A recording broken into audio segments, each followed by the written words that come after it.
कोमल सतनामी के स्वर में यह गीत।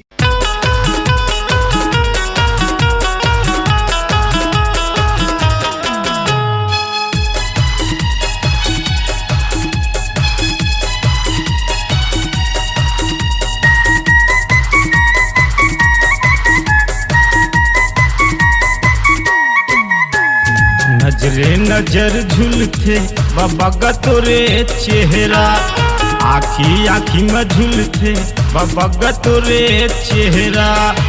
काला बताओ संगी काला सुनावोगा, काला बताओ संगी काला सुनावोगा, मोर गुरु के महिमाला।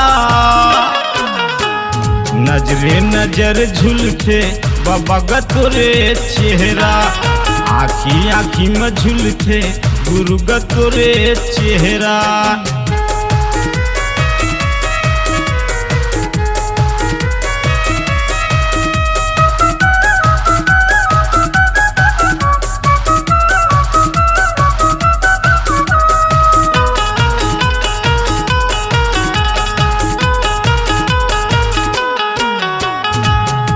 गिरौधा बाबा बन गए महान गा, छाता पहाड़ है गुरु हो गए तुर शान गा। तोर गिरौधा बाबा बन गए महान गा, छाता पहाड़ है गुरु हो गए तुर शान गा। औरा या घौरा तरी तै बैठे बैठे बाबा जपते राह गुरु जैसा ते नाम गा। औरा या घौरा तरी तै बैठे बैठे बाबा जपते राह गुरु जैसा ते नाम गा। काला बताओ संगी काला सुनावोगा, काला बताओ संगी काला सुनावोगा, मोर गुरु के महिमाला।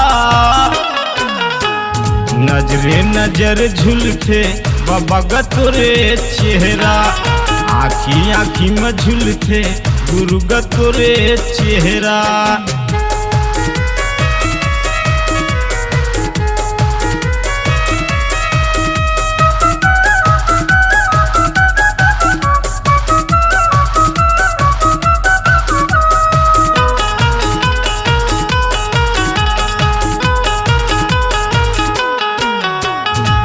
अमृत कुंड में गेम अमर हो गेगा, चरण कुंड में बाबा तरगे मुरचो लगा।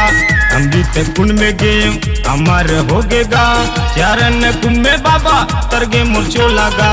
5 कुंड में गेम जपे तो नाम ला, आके सहारा कर दे अपन ते जान गा। 5 कुंड में गेम जपे तो नाम ला, आके सहारा कर दे अपन ते जान गा। काला बताओ संगी काला सुनावोगा, काला बताओ संगी काला सुनावोगा, मोर गुरु के महिमाला। नजरे नजर झुलते बाबा तोरे चेहरा, आखी आखी में झुलते गुरु तोरे चेहरा।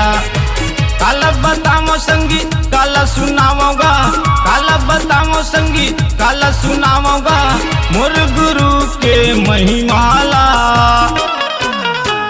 नजरे नजर झुलते बाबा तोरे चेहरा, आखी आखी में झुलते बाबा तोरे चेहरा। नजरे नजर झुलते गुरु तोरे चेहरा, आखी आखी में झुलते बाबा तोरे चेहरा। नजरे नजर झुलते बाबा तोरे चेहरा, आखी आखी में झुलते गुरु तोरे चेहरा। अपनी आवाज को दीजिए एक नया मुकाम, डिजिटल रिकॉर्डिंग की दुनिया का जाना पहचाना नाम स्वरांजलि, जहां गूंजती हैं ध्वनियां अपनी माटी की सौंधी सुगंध के साथ। छत्तीसगढ़ी संगीत के विविध रंग जो पहुंचाते हैं पूरे प्रदेश में डिजिटल रिकॉर्डिंग के संग। स्वरांजलि स्टूडियो, नेमी चंद गली नंबर 2, गंजपारा, रायपुर।